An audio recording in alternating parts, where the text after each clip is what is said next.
What's up, Region 4? This is Jeremy Chance with the Region 4 Communications Committee, bringing you the newest in our conversation series as we're here to celebrate Black History Month.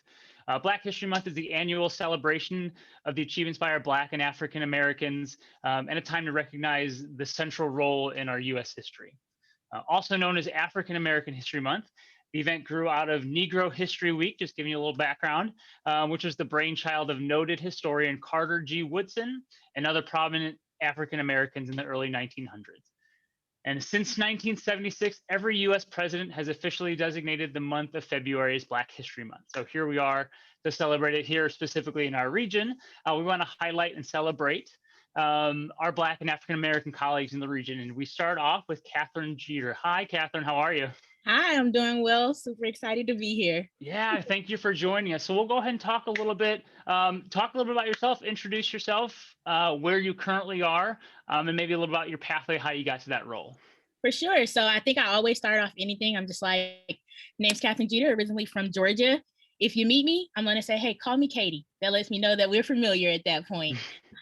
So my nickname is Katie. That is what I go by. So for me, how I got into recreation, I started as an official, fell in love with it, had some great mentors that brought me up while I was at Valdosta State and said, hey, you're actually really good at this. Have you thought about being a student leader? And that put me on the track to then be a supervisor. From there, GAs were just like, we're going to continue to mentor you, show you opportunities to get grad school paid for, also get some additional experience to stay in the field, which awarded me the opportunity to fly all the way out to Washington at Central Washington University, which is where I got my master's. And then from there, I dove head first. I drank the Kool-Aid, said, hey, I love NIRSA. I want to go ahead and inspire other students to also get involved and see just how impactful this field can be. And from there, that took me over to Ball State for a little bit, where I was able to work in sport clubs, work in intramurals, camps, and that really has been my groove. I enjoy all three of those avenues of campus rec, and it's given me an opportunity, like I said, to inspire and to be able to be an impact with my students and get to know a lot of different professionals. From there, I took some time and made it back down south to Georgia, where I went and spent some time at Spelman College and was able to see how their wellness department works and how their intramural program works, and decided I was ready to kind of get back into a bigger avenue. And that is what pulled me here to University of Houston. So most people know at University of Houston, one of our staples is we're coined as one of the most diverse universities. So the idea of inclusivity, the idea of diversity was very intriguing to me. I was like, hey, I want to be a part of that team, and I want to see what does that look like and how can I be impactful here? How can I come and serve in a role and make sure that that representation is there in our department? So that's kind of what got me here. My roundabout story, intramurals carried me all the way to Houston from Georgia, but I'm excited to be here, excited to be a part of the world. There you go. Go Cougs. Go Cougs. So now again, talking about why specifically we're here in Black History Month. Talk a little bit about what does that mean to you? How do you celebrate Black History Month? How do you take your identity as a Black woman, celebrate it this month, and why is it so important to you? For sure. I think for me, Black History Month is a time to just celebrate Black excellence. It's a time that I'm able to invite others in to really see my world, if that makes sense. So I think throughout the year, we have some people that are very bold to want to know and have the conversations and want to learn. But during the month of February is when that door is flung open and you receive a welcome arms to say, hey, come in, let's have the conversation. I want to share a piece of myself with you that is a visible identity, but maybe we're not able to fully dive into what that means.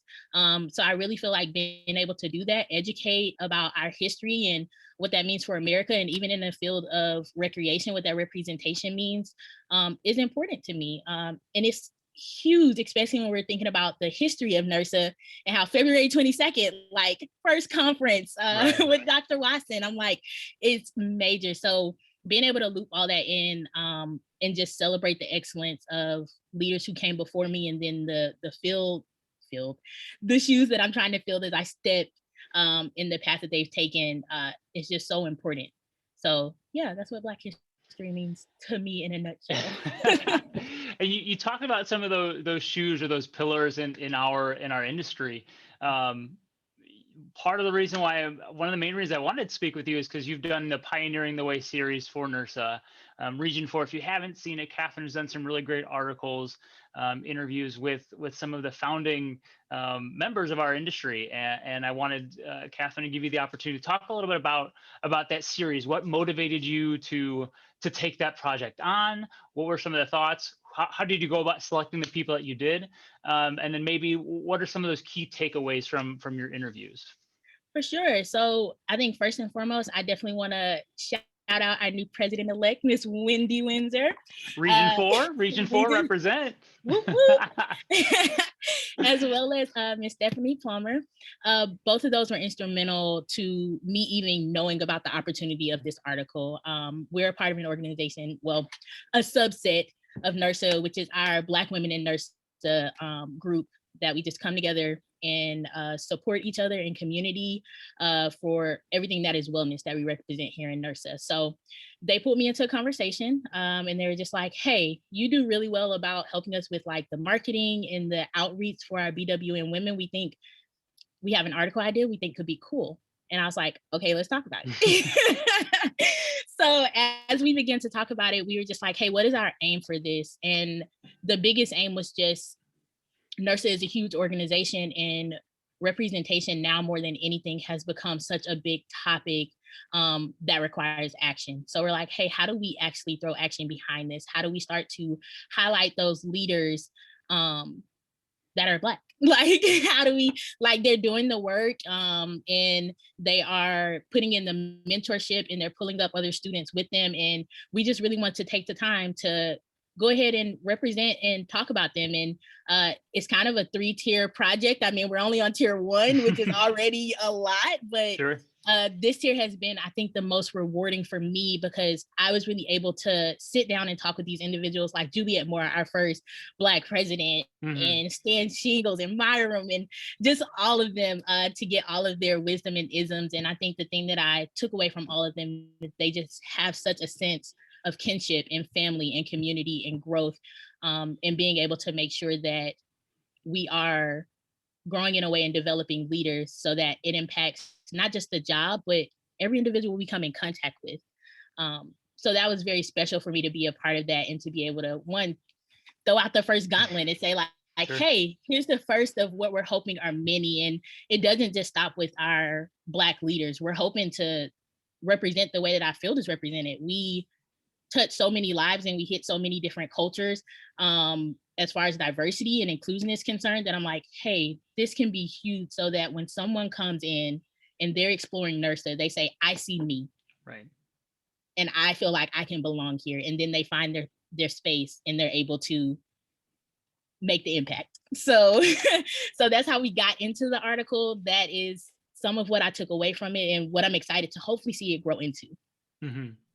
You said that's tier 1. Could we get sneak previews on what tier 2, tier 3 look like? What titillate us? What kind of teasers can you give us? For sure. I will say be on the lookout for an article from Miss Ashley Lax about our very own David Davenport. I'm excited.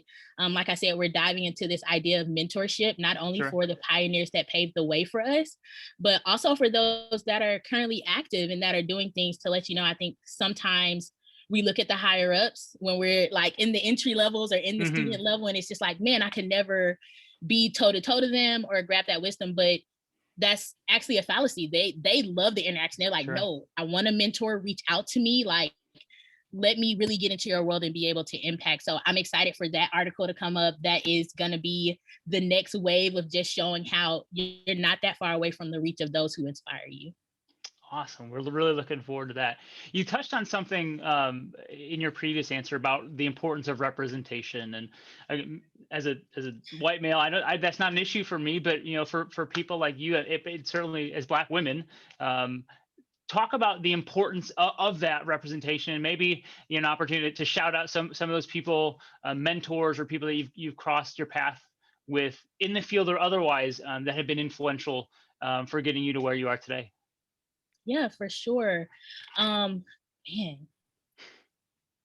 that's a loaded question because as you said that, I'm just like, there's so many people. I know, you don't want to forget anybody. I would say, where do we start? So even from undergrad, where I had individuals like Gerard Davis, who's at Ohio, influence me and say like, hey, you could be a good leader in this field and I want to see you thrive. So let me figure out a way to mentor you and get you to the next step, right? He's doing this in his GA ship. And then moving out to Washington, and a big advocate for me there, who is a white ally, Rusty Vineyard, while I was at Central Washington, who really stepped into my world and took it upon himself to get to know me, and my direct supervisor who was there, Jordan Stinglin, and how they really were just like, hey, the mission is our students and to build leaders and to allow you to be you and find your niche in this space. But when we try and talk about the idea of representation, I think the biggest thing is understanding that it's important, right? Representation is important. And with that, that sometimes calls people who are going to be that representation to step into spaces that maybe you've never seen someone who looks like you, someone who's there isn't there. And you're trying to figure out, how do I navigate this space? And then how do I also build a support system in this space, and who are going to be my allies or who are going to be my people? So I will say that individuals like Natasha Harris, who's at Kentucky, and Wendy and Stephanie and Andrea, they are the support system where when I look back, if I'm taking steps and I'm nervous, it's like, hey, let me grab some advice and see what's going to happen if I go here. And then if I go here, knowing that there shouldn't be any fear in stepping out on a chance, because as long as you have your support system, and you're able to communicate and just be professional in settings, you can always set a great example and be the representation in that space. Because a lot of the conversation happens, but if you're not at the table or willing to take the chance to be at the table, knowing that you're supported, you can't add to the conversation. So for me, representation is a lot about being able to be confident. And even when you're not confident, know that you have the support that you can grow in that confidence and be a part of the conversation and hopefully bring other voices into it. Absolutely. So you've had some people before you. Maybe one or two more things. Advice that you can give to other Black professionals who maybe see you as that role model, but or following in your footsteps. What other pieces of advice can you give to our maybe some aspiring students, Black students? Yeah, I would say very similar. I'm gonna echo kind of what I said about like the representation. Build up your community, like get out there, network, meet people, Black leaders, you know what, all leaders, BIPOC, meet them all and build up a support system of individuals that understand how the diversity and inclusivity of our field makes us stronger and makes us more appealing, and they will support you in that, and be willing to step out on chance and know that that support is there. So I think for young Black leaders coming behind me, feel free to reach out and ask advice on that, but also build that community of individuals that are going to champion you along the way, because we're all in this for, I think, the best reason of all, which is to grow our students and hopefully impact the world in a very positive light as we move forward. Sure. Well, we'll end the conversation on this question. It's a big one that you may not necessarily have all the answers to, but we want to make this celebrate our Black colleagues, but also actionable too. So what can non-Black folks do to be better allies or accomplices in the pursuit of racial justice? For sure, in the pursuit of racial justice, I would say be willing to stand up in those spaces where we can't be. There are going to be certain spaces that we have to like bulldoze our way into, and then there are going to be some that it's just like, hey, not yet. And I think that's okay. But I think in those spaces where we're not able to be, as much as you champion us when you're with us, champion us when we're not there, and be able to stand up and speak in those spaces where we can't be. So as far as action, I know sometimes that's the hardest thing, but it's also the most necessary. Sure. Awesome. We appreciate that. Well, Katherine, I've really enjoyed our conversation here today. Region 4, keep your eyes out for, as we continue this Black History Month conversation series with highlighting and celebrating our other Black and African-American colleagues throughout Region 4.